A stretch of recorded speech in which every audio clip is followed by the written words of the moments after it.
성령님, 좋은 아침입니다. 이 시간 성령님을 초청합니다.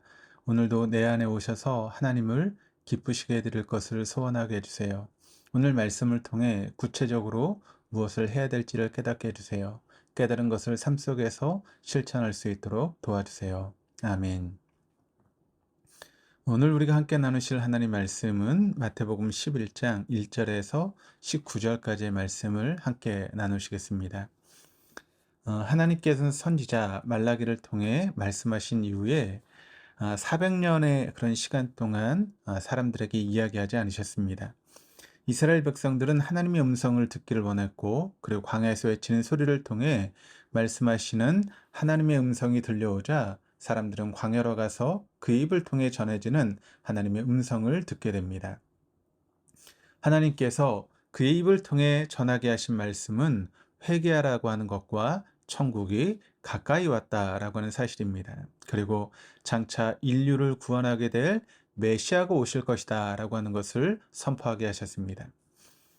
당시 많은 사람들은 그의 메시지에 귀를 기울였고, 말라기 4장 5절에서 말씀하신 보라 여호와의 크고 두려운 날이 이르기 전에 내가 선지자 엘리야를 너희에게 보내리니, 엘리야와 같은 선지자가 바로 지금 광야에서 외치는 요한일 것이라 여기며 요한의 말을 귀를 기울였습니다.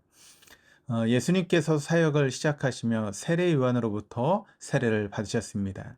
그러나 예수님의 세례 이후 얼마 지나지 않아 세례 요한은 당시 지역을 다스리고 있던 헤롯 안디바가 그의 동생 빌립의 아내 헤로디아를 자신의 아내로 삼은 것을 문제를 삼았고, 그로 인해 결국 세례 요한은 감옥에 갇히게 됩니다. 오늘 우리에게 주신 마태복음 11장은 앞장에서 예수님께서 제자들을 갈릴리 인근 지역으로 전도하도록 보내신 이후 예수님께서도 친히 가르치시며 전도하시다가 경험하게 되는 한 사건을 이야기하고 있습니다.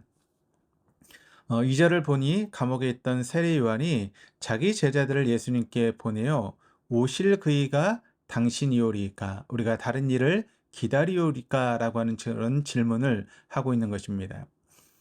세례 요한이 이 땅에 온 이후 그는 광야에 머물며 오실 메시아를 예비할 임무를 담당한 자로서 부름받은 그 이후부터 열심히 그의 사역을 감당하였고, 친히 예수님께 세례를 베풀었던 그의 삶을 생각해 본다면, 오늘 본문의 말씀 가운데 세례 요한이 제자들을 보내어 예수님께 여쭈고 있는 이 질문은 우리가 좀 이해하기 어려운 그런 부분이기도 합니다.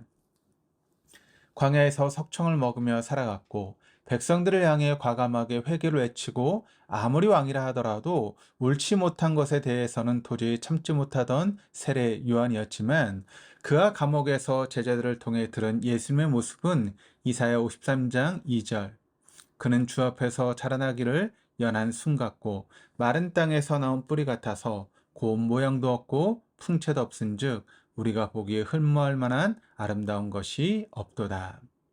여기서 묘사된 것과 같이 강력하게 부조리한 세상과 맞서기보다는 가난한 자, 병든 자, 소외된 자와 함께하면서 억압받고 죄로 가득한 세상을 구원할 구원자의 모습으로 보기에는 좀 의심이 드는 그런 부분들이 있었던 것입니다. 그랬기에 세례 요한은 그의 제자들을 통해서 다시금 예수님이 오실 그분이 맞는지를 확인하고 있습니다. 하지만 제자들의 입을 통해 전해지는 예수님을 향한 세례 요한의 의심스러운 질문에 대해 예수님께서는 당장 그렇다 아니다 라고 답변을 하시기보다는 그동안 행하셨던 눈뜨게 하신 일, 안진뱅이가 걷게 하신 일, 나병한 자가 나은 사건, 못 듣는 자가 듣는 것, 죽은 자가 살아난 것, 가난한 자에게 복음이 전파되는 사건을 요한에게 이야기하라고 하시며, 예수님께서 이 땅에 오셔 행하시는 많은 사역들을 열거하시며 가난과 고통 가운데 있는 백성에게 이미 구약에서 예언한 그분이 바로 이곳에 오시었음을 이야기해 주십니다.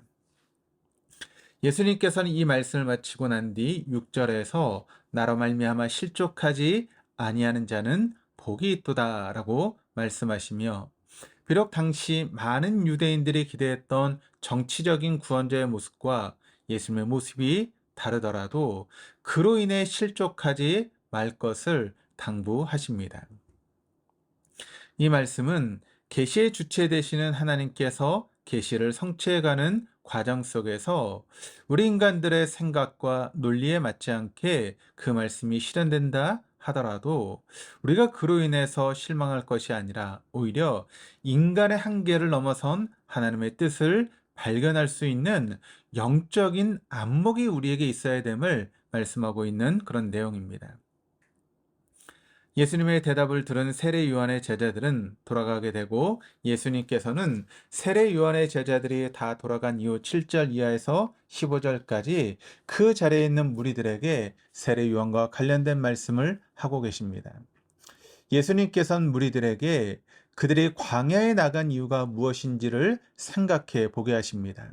무리들은 바람에 흔들리는 갈대와 같은 사람이나 부드러운 옷을 입은 사람이 아닌 강력하고 흔들림 없는 선지자를 보기 위함이었고, 그래서 광야에 나가 세례 요한을 통해 전해지는 하나님의 말씀을 들을 수 있었습니다. 세례 요한의 우레와 같은 메시지 앞에 유대 군중들은 구름대처럼 그곳 광야로 몰려들긴 하였지만 그들의 관심이 일시적이고 충동적이었을 뿐 더 깊은 영적인 진리에는 이르지 못했다라고 하는 것을 우리는 알아야 됩니다. 그러한 무리 앞에 선 예수님께서는 구약에서 예언한 메시아, 진리요 생명 되신 예수 그리스도께서 바로 지금 이 땅에 와서 너희들 앞에 있다라고 말씀하셨습니다. 11절에서 예수님께서는 무리에게 여자가 낳은 자 중에 세례요한보다 큰 이가 일어남이 없다라고 말씀하십니다. 하지만 이 땅에서 가장 크게 여기는 세례 요한이라 하더라도 천국에서의 작은 자가 그보다 더 크다라고 말씀하시며 천국의 중요성에 대해서 강조하고 계십니다. 이처럼 중요한 천국이기에 천국을 침탈하는 듯 천국에 이르기를 간절히 소원하는 자만이 천국에 이룰 수 있음을 말씀하십니다. 세례 요한이 바로 말라기에서 예언된 엘리야라고 확증하며 말씀하시며 무리 앞에서 그를 인정해 주시기까지 하십니다. 세례 요한에 대해 이야기하시는 예수님 말씀 가운데 비록 세례 요한은 자신이 그렇게도 갈망하던 메시아가 바로 예수님이 맞는지를 확신하지 못해 제자들을 보내 그 사실을 확인하고 있는 반면 예수님께서는 세례 요한이 누구인지 확실히 이야기해 주시는 예수님의 모습을 발견하게 됩니다. 하지만 예수님께서는 자신에 대해 의심의 질문을 한 세례 요한에 대해 서운함이나 아쉬움을 나타내지 않으신 반면 오늘 본문 후반부에서 예수님께서 안타까워하시는 모습을 발견할 수 있습니다. 마지막 부분인 16절에서 19절에 시장에서 노는 어린아이들의 모습을 통해 당시의 사람들이 기쁨의 피리를 불어도 기뻐하며 춤추지 않고 슬픔의 울음에 대해서도 가슴 아파하지 않는 둔감한 세대와 같다라고 비유로 말씀하시는 부분이 나옵니다. 백성들은 세례 요한같이 스스로 고통과 어려움을 자초하며 힘든 인생을 살아가는 사람이 외치는 회개와 천국에 대해서도 또 예수님과 같이 낮은 모습으로 세리와 죄인의 친구가 되신 예수님께서 말씀하시는 회개와 천국에 대해서도 사람들은 귀를 기울여려 하지 않고 있음에 대해서 한탄하고 안타까워 하고 계십니다. 세례 요한은 참으로 훌륭한 신앙의 사람이지만 그 역시 예수님이 누구인지 확실히 알지 못해 예수님께 확인하러 나아갑니다. 예수님과 3년간이나 동행하며 함께했던 제자들도 입으로는 예수님이 그리스도요 살아계신 하나님의 아들이라고 이야기는 하였지만 정작 십자가에서 죽으시고 부활하신 예수님을 만나기 전까지 온전히 예수님에 대해 이해하지 못했습니다. 때로는 예수님과 만났고 예수님을 따른다고 하는 우리 그리스도인들도 예수님에 대해 온전히 알지 못하는 경우가 많습니다. 그래서 자꾸 자신의 기준과 잣대로 하나님의 구원자를 판단하려 합니다. 내 기대와 다르다고 해서 하나님의 뜻이 아니라고 속단하기 쉬운 것이 바로 우리 인간입니다. 이런 연약한 사람들을 향해 하나님께서는 어떠한 책망 없이 오히려 사람들 앞에서 하나님이 얼마나 우리를 잘 알고 계신지 보여주시고 또 우리를 지지해주고 계십니다. 오늘도 그 주님의 지지로 승리하시며 삶을 살아가시는 저와 우리 동덕의 모든 교우들 다 될 수 있기를 주님의 이름으로 축원합니다. 기도하시겠습니다. 우리를 구원하시기 위해 이 땅에 오신 예수님을 찬양합니다. 예수님은 참으로 낮고 겸손한 모습으로 이 땅에 오셨고 그렇게 사셨습니다. 예수님의 모습을 우리는 닮기 원합니다.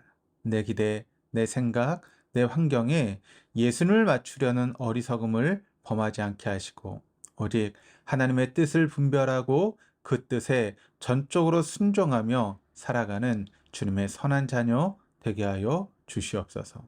이 모든 말씀 우리 주 예수 그리스도 이름으로 기도드립니다. 아멘.